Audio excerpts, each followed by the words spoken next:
శివభక్తి కోసం తండ్రినే కొట్టాడు. చండీశ్వరుడు ఎలా అయ్యాడు? పూర్వం ఒక గ్రామంలో విశారశర్మ అనే బాలుడు ఉండేవాడు.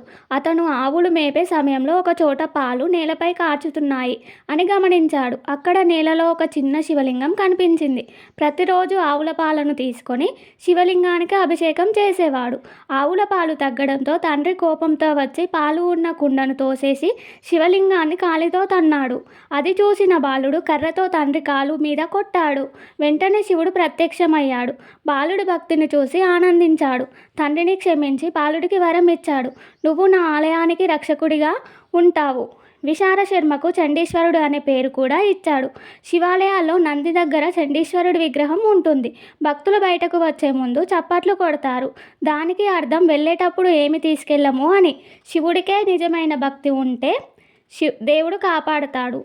భక్తి ముందు భయం, కోపం చిన్నవే. శివుడు తన భక్తులకు ఎప్పుడూ వదలడు.